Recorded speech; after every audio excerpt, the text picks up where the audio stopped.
be on the midterm. Questions about engineering design and ethics, of course, because that's what the whole class is about. Today we have covered a truckload of stuff. I was going back over it going, wow, did we really go over that? And the answer turned out, yes, we did. So today I'm going to do a review. If I review it today, it's fair game for the midterm. Sound like a fair deal? Okay? Nothing that you see today will be brand new.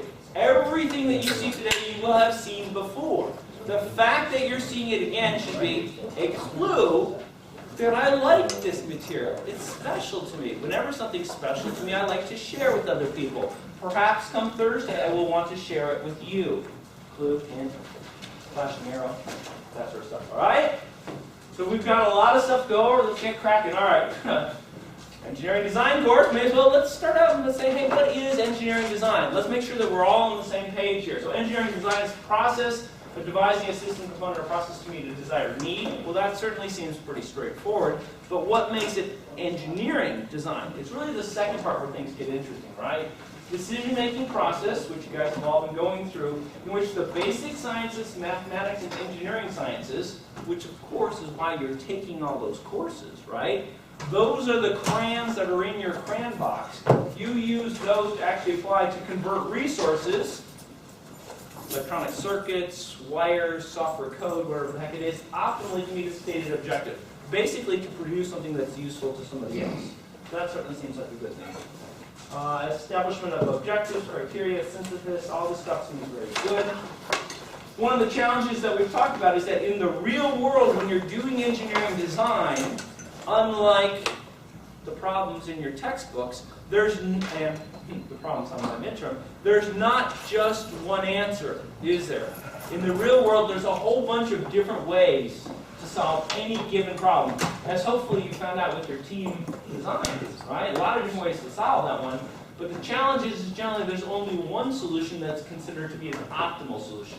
Best use of the resources, lowest cost, least environmental impact, what have you. Your goal as engineers is not to find any solution, but really to find the one that does the best job, given the constraints that you're working under. You do not have unlimited time, you do not have unlimited budget, you do not have unlimited environmental damage that you can do. All right, what else we got here? So what goes into a design? Sound judgment, good decision, but sound judgment. Judgment, what is judgment? Judgment is sort of almost like wisdom, sort of a high-level concept, okay? Should we do type of this or this type of deal? Then we go to sort of the next level, good decision-making skills. So that's lower level. That's making day-to-day, very minute types of decisions. And finally, of course, patience. And constantly evaluating progress towards a solution. Because whenever you're doing an engineering design, the thought is that you're not going to go from A to B to C to Z. It's not going to work out that way. You're going to go to A to B to C, you're going to go back to A, you're going to go up to D, you come back to B. Basically, it's a very iterative process, going back and forth a lot as you learn more as you go along. Design processes consist of the steps required to take an idea from concept to the realization of the final system. So it's really the whole process type deal.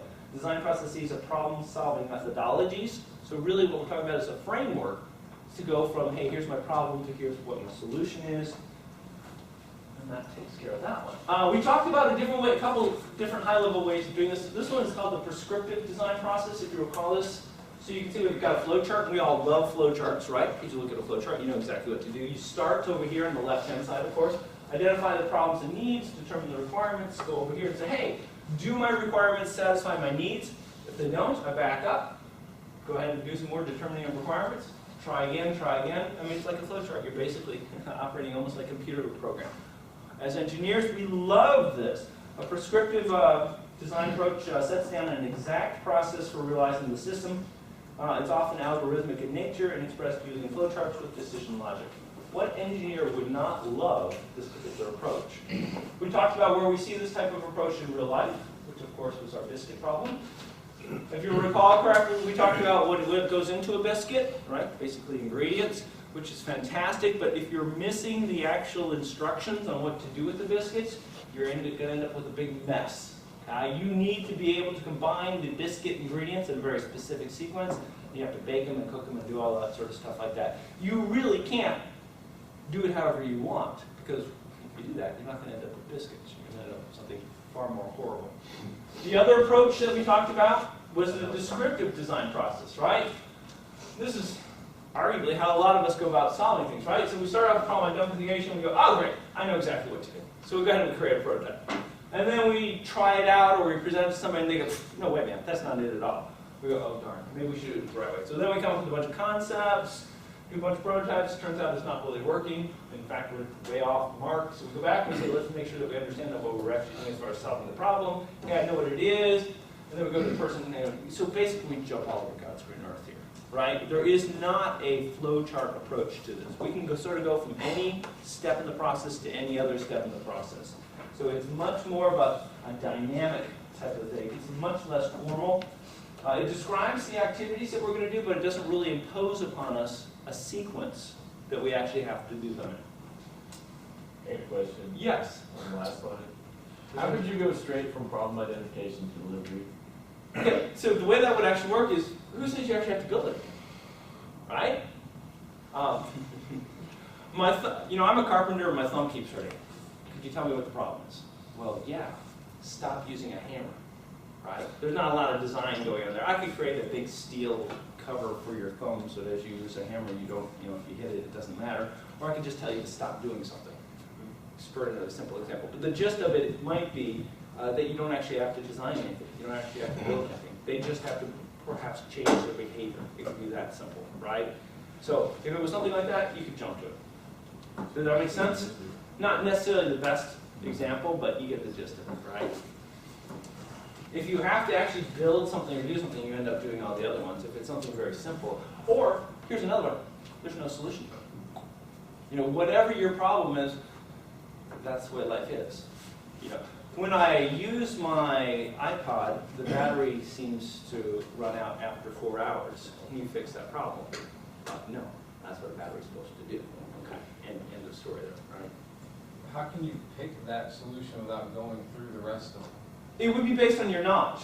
If you've been working in an area for like 20 or 25 years and somebody comes to you with a problem, there's a good chance that you've been there, done that, seen that, right? You already know what the problem is. You don't have to go through a big design project, primarily because you've done it in the past, right? You have that set of knowledge. But then how do you innovate? So I've been doing it for 25 years, maybe there's another way to do it. Always a possibility, okay? And once again, we'll get to that in here in a little bit. So there's different types of designs, right? If you go to an auto mechanic, okay, has he seen whatever's wrong with your car? Arguably, yeah. Now, is it possible that you've got some brand new problem with your car? Yeah, there's always a possibility of that. What are the odds of that, though? Pretty low, right? So if you come in and you say, hey, look, it's knocking. My car's making a strange noise, it's knocking. He's probably going to go, you've got, maybe bad gas. You've got low octane gas, and that's causing your engine to knock. So let's go ahead and boost the octane in your gas, and let's see if that fixes your problem. I don't have to do a lot of design on that. I've been an auto mechanic for X number of years. I know what causes knock. Let's go ahead and do that change, and if that usually problem goes away, then let's consider that we solved it. There's no grand revelation on that one. If it's my engine keeps bursting into fire when I put it in the park, well, that's a little unusual. I don't see that very often. So let's look into what's going on. Something obviously strange is occurring. So it's almost the 80-20 rule. Most of the design problems you're going to hit are going to be 80%. You've seen them before, you know them before, you've got a collection of knowledge that allows you to quickly come to a conclusion. It's the other 20% that starts to get interesting. I'm not sure what's causing that. There could be a bunch of different things. We have to do some investigation, et cetera, et cetera, et cetera. The examples I'm giving are actually very simple. They're not designed to be very complicated or something like that. But do you get the gist of what I'm saying? You're still not completely convinced, are you? You want to dive in and create a design for every problem that comes your way. Well, I'm not saying create a design, but I'm thinking you go through a different step. You don't go straight from problem to solution. Would you say that it's possible that you could go from problem to solution? In a limited set of cases. I was going to say, without generating a concept, I don't think so. You don't think so? Okay, no, that's because fine. Because your concept is not doing something or doing something simple. Yeah, I'm going to think here for a moment. Looking more complicated. I'm trying to think, well, if you're hungry, what do? Do you come up with a bunch of concepts about what you want to do? I guess almost you sort of do. Well, no, but your concept is to eat or not eat. Yeah, that would be simple, but I guess how to eat or what to eat would actually potentially be some concepts. Your alarm clock goes off. I guess you make a decision as to whether or not to get up or whether or not to snooze. You're not running through a bunch of different concepts at that particular point in time. Well, it's not a bunch, but it is like we're listening generation. I understand. So we're going to assume that we got to move on from this one. This one is actually, if you've seen it before, if you have a high confidence that you know what's going on, you could potentially jump to this. We're going to leave it at that and go on from now. Okay? I'll give it some thoughts if I come up with better knowledge for you. This is our, okay, so this is our prescriptive one, if you recall correctly. This is our Sudoku problem, where you try and line up digits 1 through 4 in a challenge here. So we can see that 4 went there, 4 fleshed that one out. If I recall correctly, we decided that 4 was going to go there because you couldn't go there, or there. So we're going to do a Sudoku problem on the chest? Yep. Yeah, but it's a 16 by 16, and remember, you've got limited time, so get crap on the whole. Don't make it for the easy. Three-dimensional. And I used Arabic numbers, so there you go. Have fun with that. That's a gimme, by the way. There you go. I seem to call this is, we got this wrong, so we switched these numbers out because we're doing sort of a prescriptive thing that starts filling the rest of these. Leave it one more, and then we put that there. Whoop, there we go. All right, so basically the whole gist on that one is, listen, it's iterative. You go back and forth. You don't have to go through necessarily a fixed flow chart. Prescriptive design. Oh, it's our friend. All right. So we had talked about basically a very large, high-level, generic engineering design process. It consisted of 10 steps. Before we did that, we came up with a story. Shall we briefly review the story that we came up with for this? How did the story start? IDs in the toes. In the toes. Excellent. What came up after that? You had a tattoo, right? Painful. Okay. What came up after that? Then Where are we at? And And what's going on the knees? lowercase C's are being shot at. No. No. The judge. We're on the knees. Judge is banging. Judge is banging on your knees. Okay, after the knees, where are we? Thighs. Now it's a cannon. What's going on your thighs? C's, great. Where did the C's come from? C's and lowercase c. A tennis ball. Yeah, that's right. Shooting out. Uppercase, lowercase. All right, fabulous. What comes after the C's? Where are we? Gaga with 2 dogs chasing her. Why are they chasing her? She has a tied around So her wearing waist. the meat dress, right? Okay, very famous, very famous. All right, now where are we?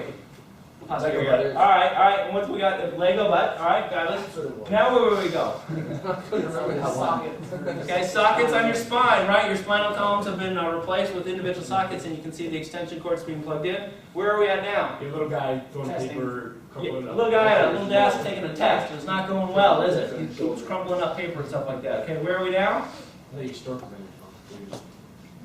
Sticking your tongue out, put a little baby on it, stork comes along, flies away with the baby, right? Okay, now where are we?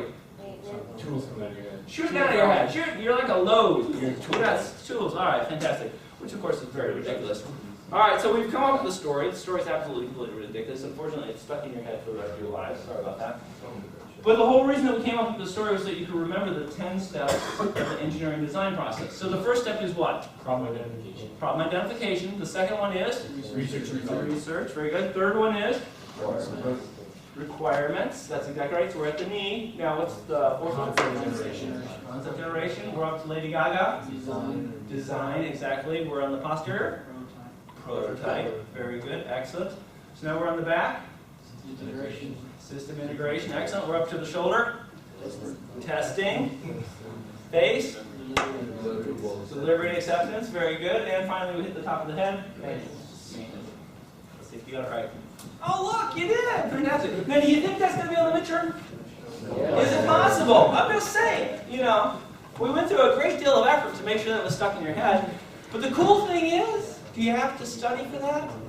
No, it's stuck in your head. You can get it out of there if you try. It'll just flow from you onto the test, right? Great. Fantastic. Wonderful.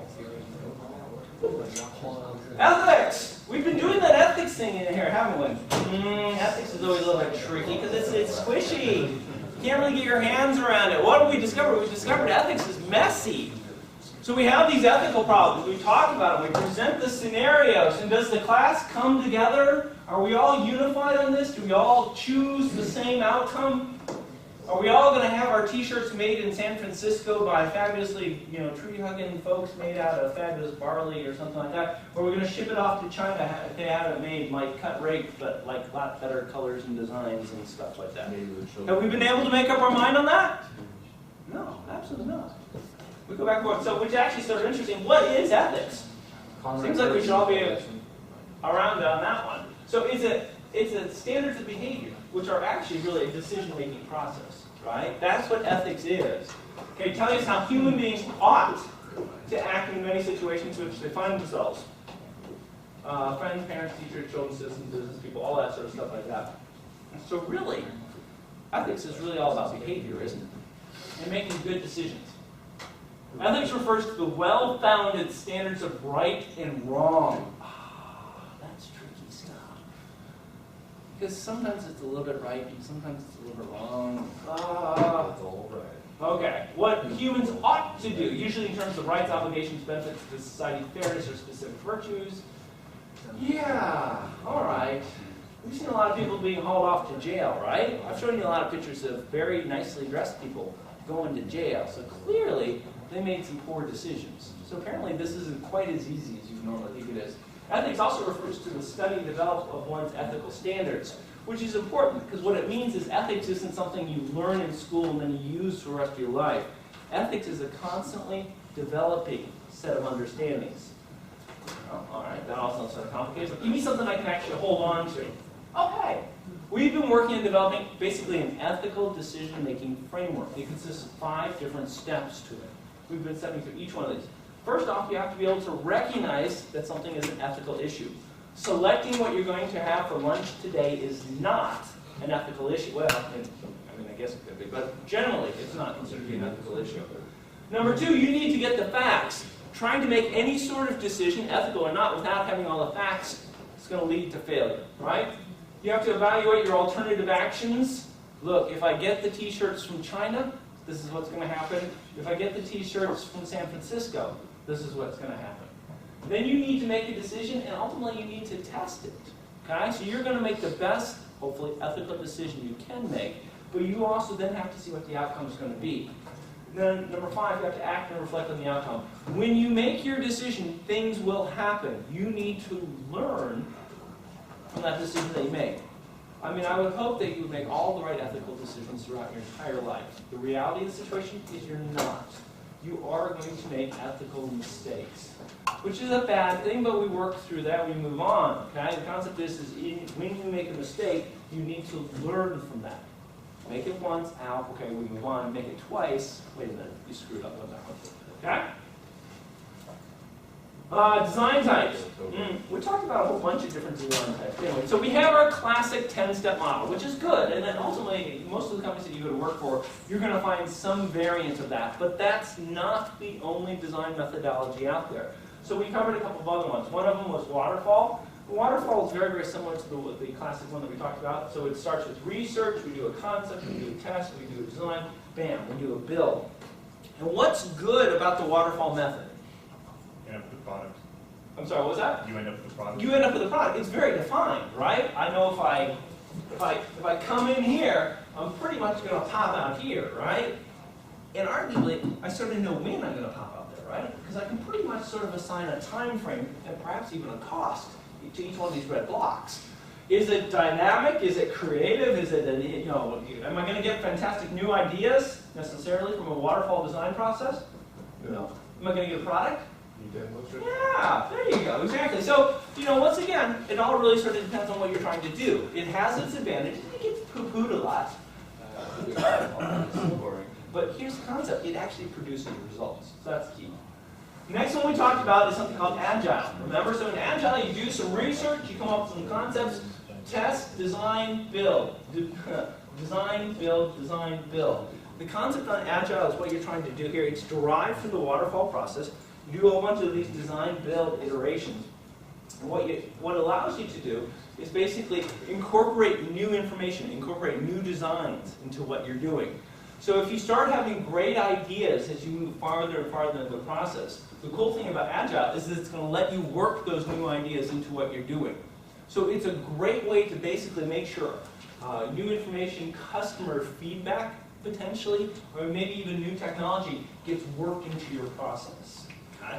You're at a little bit more of a risk, because you can see this can go on forever, right? Design, build, design, build, design, build. You know, this just doesn't freaking end, right? Somebody needs to step in and say, bam, that's the product that we're going to ship. Because you do have some challenges here. But at the same point in time, whatever product you end up going with probably has the freshest design ideas. It has the freshest technology in it. Because you kept redesigning. You kept building over and over and over again. So this is great if you're in a growing or very, very competitive space. My personal example on this was trying to get rid of squirrels in my house, which sadly I recently discovered I think are actually, they're not squirrels, they're citrus rats. So I don't know what to do about that yet. All right, so Agile was one. There was one more that we talked about, and that was the Lean methodology. Now the Lean methodology is a great technique to use when you've got no freaking clue what you're doing, right? So when you've got a design, when you've got a problem, you're not even really quite sure necessarily what the problem is. Basically, you have a definition of the problem, but you don't have a hardcore definition of it. So what you're trying to do is start to crank out some designs, sort of apply them, sort of see how they match up, and you understand there's going to be a great deal of change as long as you go along. It's a great process when you're facing critical uncertainty. You're trying to do something that's brand new. Clearly, you don't spend an awful lot of time doing a lot of research and concept development. You sort of build, you measure, you learn, and then you go back and do some more building on this sort of stuff like that. It's a constantly iterative approach, sort of how I do woodwork. Oops, not quite, not quite, not quite. Oops. All right, so we got 3 different methodologies we're working with there. All right, engineering design projects. Let's talk about how we do these. So 3 types of design. And this goes a little bit to what we were talking about there just a little while ago. So we love creative designs, right? So a good example of creative design, for example, would be the Palm Pilot. Notice I didn't say the iPod or even the iPhone, because the Palm Pilot was really the first one that came out with the concept of a hand-sized computer, okay? That was breakthrough, that was revolutionary, everybody went crazy about that, that was fantastic. More commonly, what you're going to see is variant designs. Okay, and variant designs are really just variations of existing designs. And the goal of a variant design, simply enough, is to improve the performance or add features to an existing design. A great example of a variant design would be the iPod Nano. Right? You know, the iPod was out. We all knew what the iPod was. When the Nano came out, it was just like smaller, right? It lost some features, had some different functionality and stuff like that. So it was a difference, but it wasn't really any sort of fantastic breakthrough. It was really just a variant on it. And probably the most common of all, of course, is routine design. Now, routine designs are basically designs for devices which theory and practice are well developed. Arguably, power supplies. Okay, for just regular things like laptops or toaster ovens or what have you. They're pretty well known. You know exactly what they are. You have to create one that works with the particular product you're doing, but you're not really going to be breaking through any brand new territory. I need a power source for this product. Go ahead and design it. Poof. There you go. All right? So we've got 3 different types of engineering design projects: creative, variant, and routine. Whenever you're faced with an engineering design problem, you've got some feasibility questions you have to run through. Questions that engineers should ask when starting a new project. Actually, everybody should get a tattoo of this, because these are really critically important questions that you should always ask before you start any project. Because if you don't, you're going to get halfway through the project and you're going to start asking them way too late.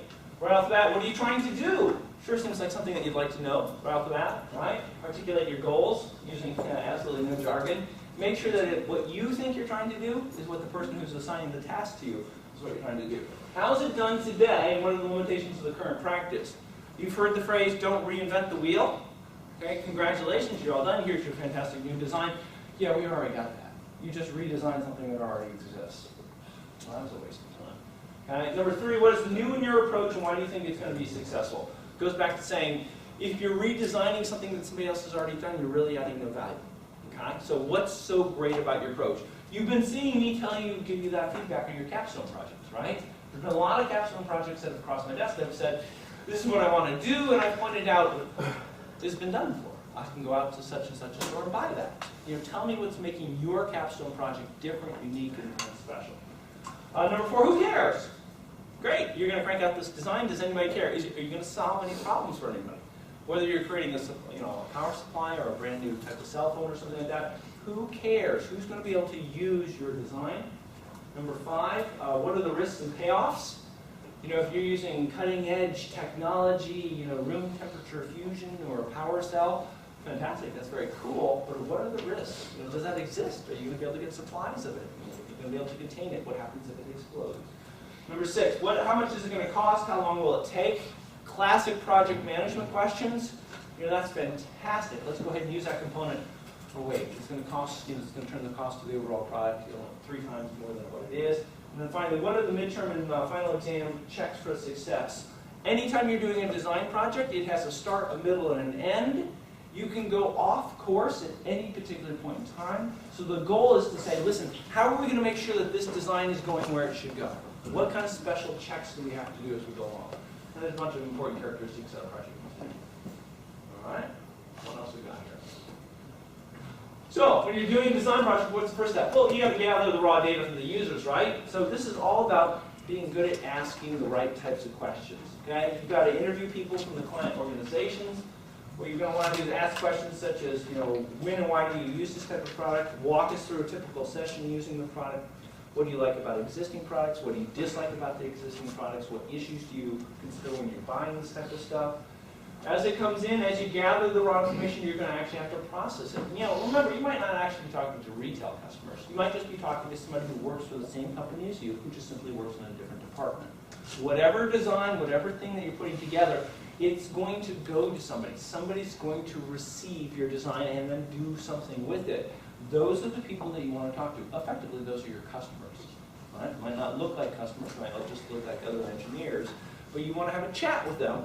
Basically, make sure that whatever you're going to design is going to meet their needs. And the first thing you do is you talk with the person who's going to receive it, long before you start to crank out any design, just to make sure that you're in alignment with them. Step 2, what's this called? Objective tree. An objective tree. Seems like that might be an important thing to know. So what is an objective tree? Basically what we're doing here is we're taking the needs and we're trying to basically group them, or rank them. Rank is what I want to say, but basically group them. So we were talking about a portable audio device. Let's talk about the needs. What are the things that a portable audio device needs to have? High quality audio has to be portable, because otherwise it would be a non-portable audio device. And of course it needs to be easy to use, right? We decided that those are 3 criteria. Now let's go ahead and drill down a little bit more. High quality audio, what does that actually mean? Well, low distortion, right? I got to be able to hear my music the way I've always enjoyed it, okay? And it needs to have low noise. Okay, I don't want to have a lot of hisses and cracks and pops in the back, despite the fact that I converted it off the tape. Okay, it's got to be portable. What does that mean? It's got to be lightweight. I don't want to have any massive muscles to be able to carry this thing. It needs to be small, fit in a pocket, fit in a bag, whatever. It needs to be ergonomic. In other words, I have to be able to actually use it using thumbs and fingers. Don't make it too small. That's probably what that's all about. And then environmental. It needs to be able to be environmental. So in other words, it fit with my environment and probably be nice to the world.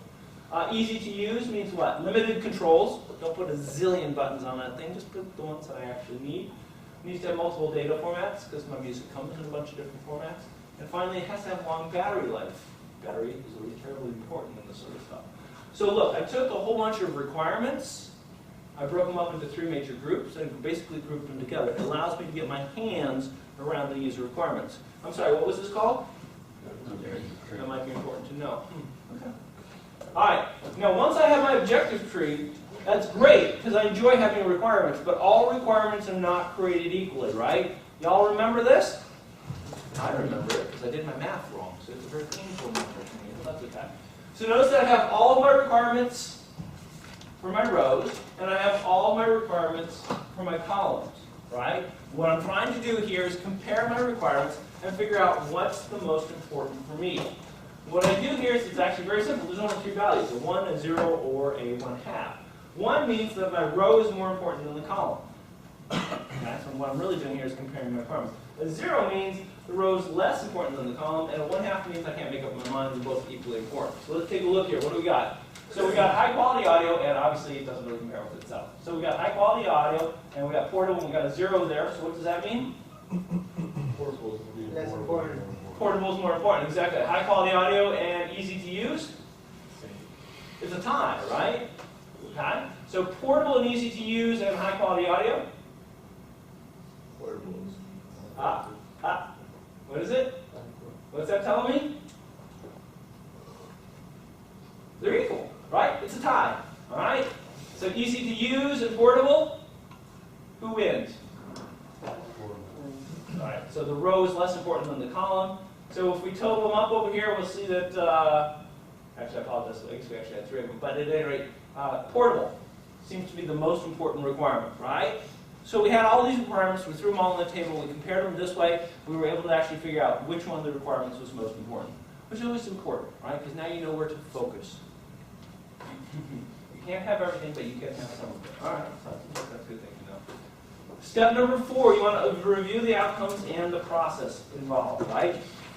So after you've collected all these requirements, after you've done all this analysis, the end result should be reviewed to determine if it makes sense. This is where you take a step back and you look what you've come to your conclusion, right? You go, does that make sense? Hopefully you guys do this in all of your other classes, where you're building a power supply, and if at the end it says it needs 100 million watts to make the thing work, you go, 100 million watts seems like a really large number. I wonder if that's actually really correct, right? Same thing going on here. The objective is to challenge assumptions, fully identify the problem, and make informed decisions, okay? 3 outcomes of the needs identification process: requirements that identify the needs, an objective tree, we like objective trees, and a ranking of the relative importance of needs. So once again, you've collected all of these needs, you've collected all of these requirements. We're desperately trying to put some ranking on them, because you're probably not going to be able to do all of them, but if we can figure out what's most important, we can get a little bit closer to where we need to be. The problem statement. You guys put a problem statement together for your capstone, is that correct? All right, so you should be intimately familiar with this, right? You've been there, you've done this. This is old hat at this point in time. Clear problem statement should be developed after the needs are identified in initial research. Problem statement should identify the needs and the objectives of the project. Seems like a fairly important thing to have. I guess that's sort of why you did it for your project statement. All right.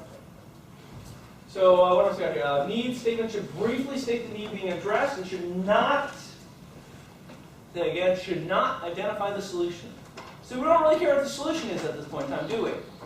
All we're really trying to do is define what the problem is. Make sure everybody's on board, making sure everybody has a clear understanding of that. Objective statement summarizes what's being proposed to meet the need, and a detailed description of the implementation should be avoided. So what goes into a problem statement?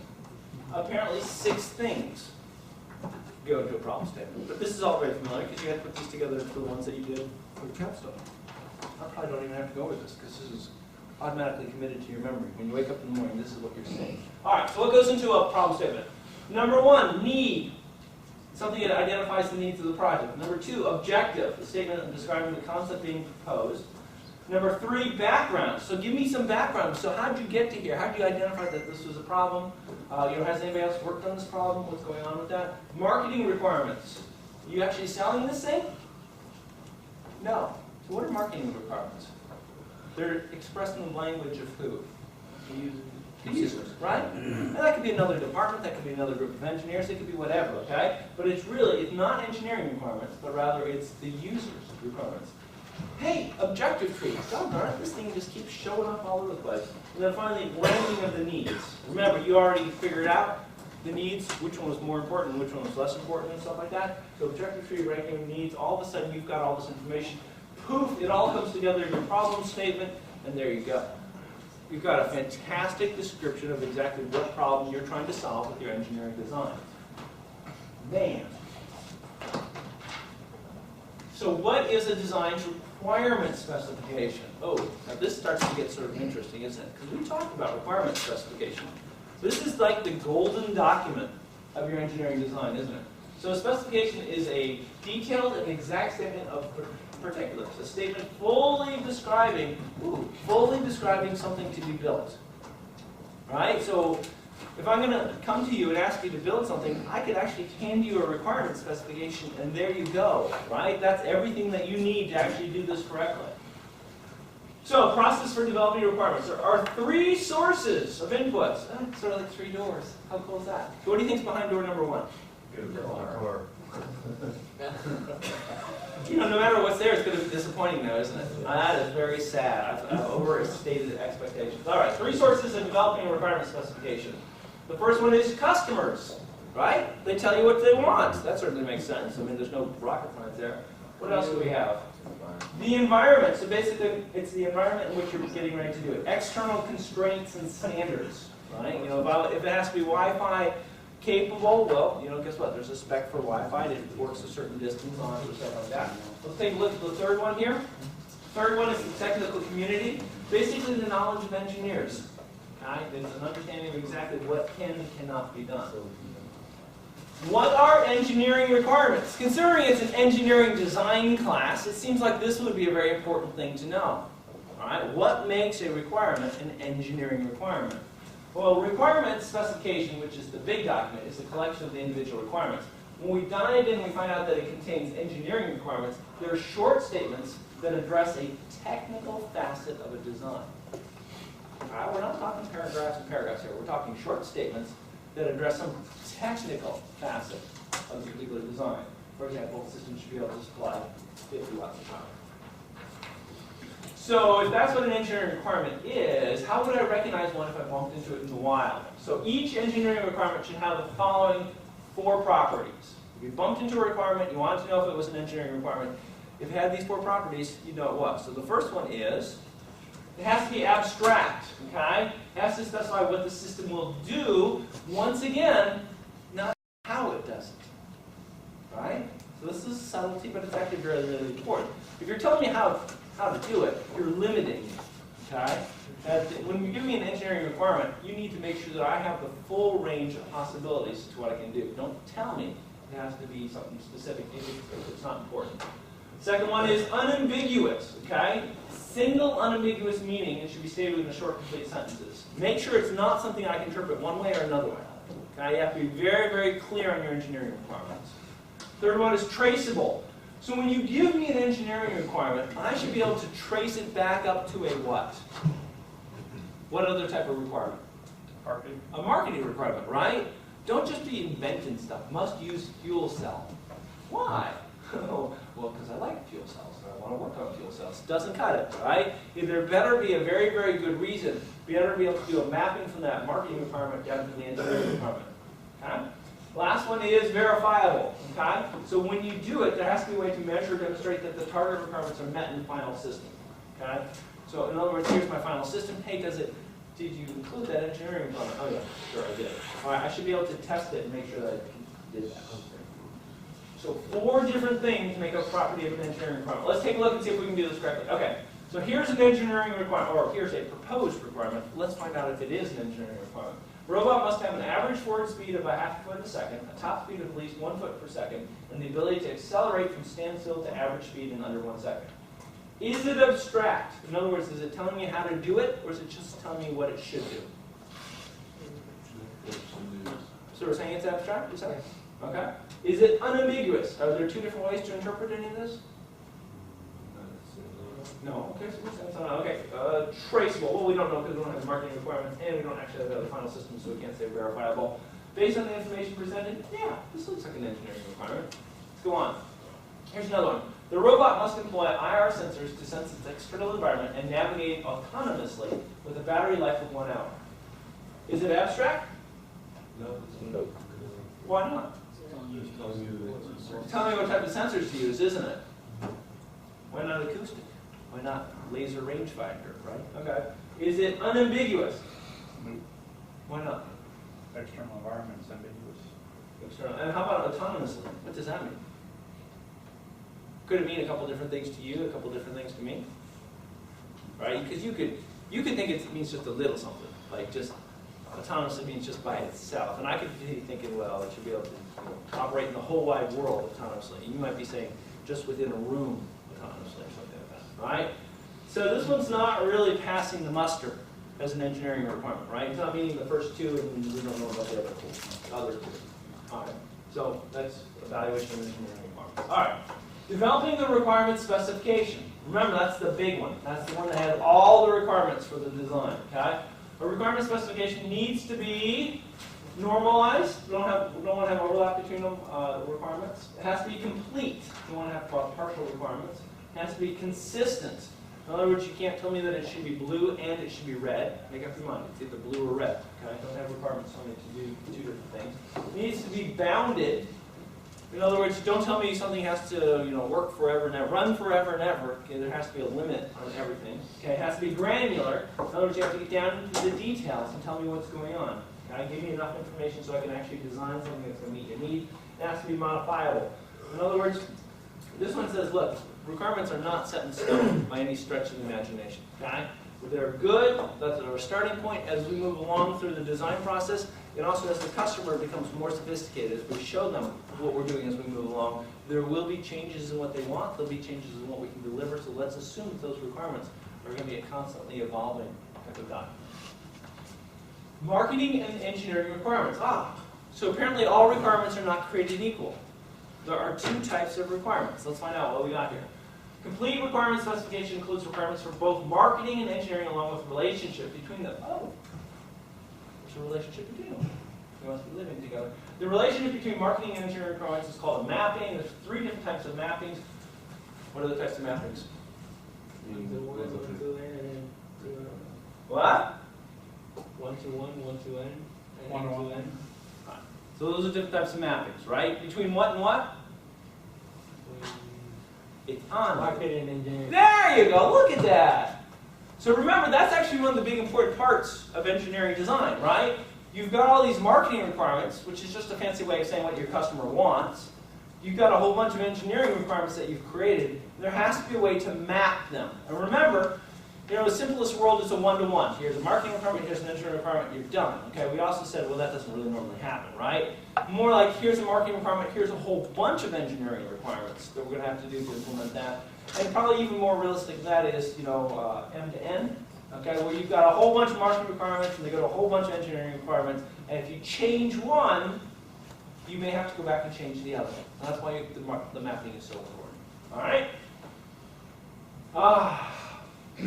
I love pictures. I love pictures a lot. And if I love pictures a lot, you should love pictures a lot too. So it's an engineering marketing trade-off matrix. Do you remember this one? All right, so what do we have here? Over here we have our marketing requirements. Sound quality, this was for like a car stereo or something like that, if I recall. Sound quality, high power, installation ease, and cost. Fantastic. Then I believe up here was our engineering requirement. Total harmonic distortion, output power, efficiency, install time, dimensions, and cost. And the gist on this one was, let's take a look and see how these 2 different sets of requirements actually link together. So sound quality and cost go together, okay? If there's 2 arrows, that means they're strongly correlated, okay? And those arrows happen to be pointing down. So if I want to have better sound quality, there's going to be, it's going to link to cost. In other words, my cost is going to go up, right? So better quality, lower cost. Now the polarity means sound quality. Let me try to get some words right on this one.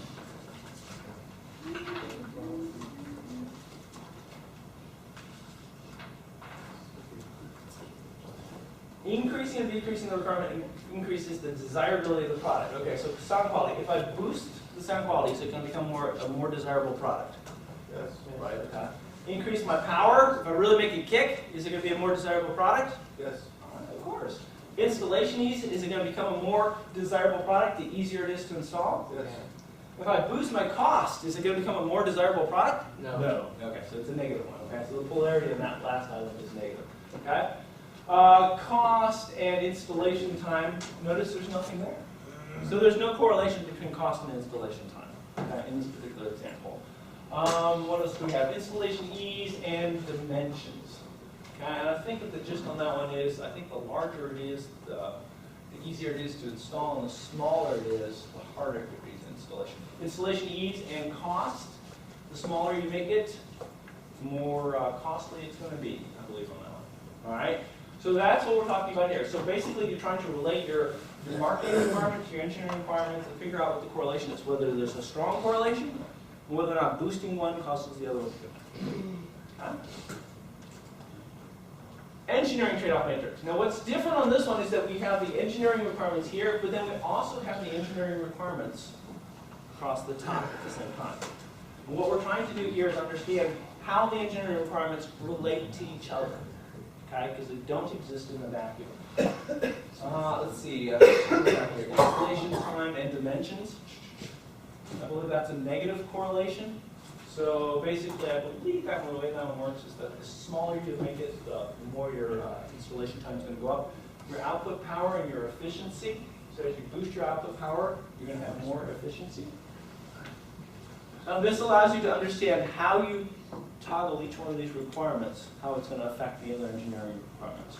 Remember? So when we talk about having requirements for design, they don't exist by themselves. They actually exist in an environment that has all the other ones. And you need to be able to understand how the different requirements relate to each other.